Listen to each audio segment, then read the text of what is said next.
চট্টগ্রাম থেকে যুক্ত হচ্ছেন শাহনেওয়াজ রিটন।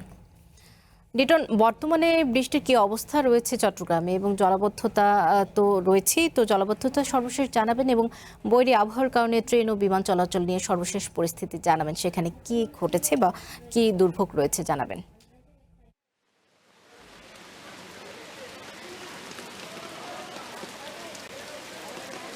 সদা রাতে বৃষ্টি ছিল না বললেই চলে। আমরা আবহাওয়া অফিসের খবরও নিয়েছি এবং আমরা রাত জেগেও মোটামুটি দেখেছি চট্টগ্রামে বৃষ্টি অনেকটাই কম ছিল, মাঝখানে ছিলই না এরকম। কিন্তু সকাল থেকে সেই বৃষ্টি আবারও শুরু হয়েছে, যে নিম্নচাপটি যেটি বাংলাদেশ উপকূল হয়ে মধ্যপ্রদেশ, ভারতের মধ্যপ্রদেশ অতিক্রান্ত করছে, সেটির প্রভাবে যে 3 দিন ধরে বৃষ্টির পূর্বাভাস ছিল সেটি কিন্তু অব্যাহত আছে এবং তার দুর্ভোগ বন্দরনগরের মানুষ পোহাচ্ছে। আজকেও আমরা দেখেছি সকালে বিভিন্ন জায়গায়, আমি যে জায়গাটায় আছে সেটি হচ্ছে কাতালগঞ্জ এলাকা, শহরের একদমই কেন্দ্রে বলা চলে, চকবাজার, কাতালগঞ্জ, পাঁচলাইশ অভিজাত এলাকা। সেই এলাকায় পানি জমে একদম অনেক জায়গায় কোমর সমান পর্যন্ত পানি।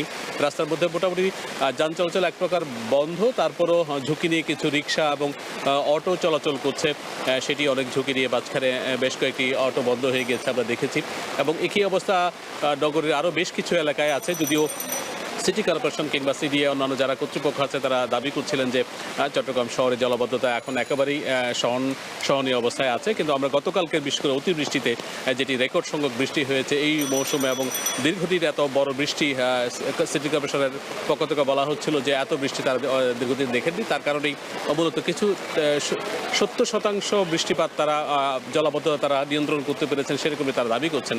কিন্তু আমরা আসলে চট্টগ্রামে যে চকবাজার, পাঁচলাইশ, কাঠটুলি, বাকুলিয়া, হালিশহর এরকম নিম্ন যে নিচু এলাকাগুলো আছে সেখানে কিন্তু প্রচুর পানি আমরা লক্ষ্য করছি এবং এর কারণে জনদুর্ভোগ চরম আকার ধারণ করেছে।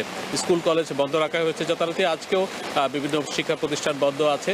এছাড়া অন্যান্য যে রেল যোগাযোগের কথা জিজ্ঞেস করেছিলেন সদা, আমরা যদি গতকালকে একটি চট্টগ্রাম থেকে কক্সবাজারগামী রেল কক্সবাজার এক্সপ্রেস, পর্যটন এক্সপ্রেস, সেটি কিন্তু 16 শহরে বন্ধ হয়ে গিয়েছিল পানির কারণে, সেটি এখনও চালু করা যায়নি। এবং সবশেষ এখানে যে রেল প্রতিমন্ত্রী এসছেন, তিনি কীভাবে চট্টগ্রাম কক্সবাজার রেল যোগাযোগ স্বাভাবিক করা যায় সেটি নিয়ে কাজ করছেন, তাদের দিক নির্দেশনা দিচ্ছেন। এখন পর্যন্ত কক্সবাজার থেকে যেটা ঢাকা যাবে চট্টগ্রাম পর্যন্ত সেই যাত্রাটা আপাতত বাতিল ঘোষণা করা হয়েছে এবং যারা বাকি আছে, বাকি যাত্রীরা আছে, তারা চট্টগ্রাম থেকেই ঢাকা যাবেন। তবে চট্টগ্রাম ঢাকা রেল যোগাযোগ একেবারে স্বাভাবিক হয়েছে।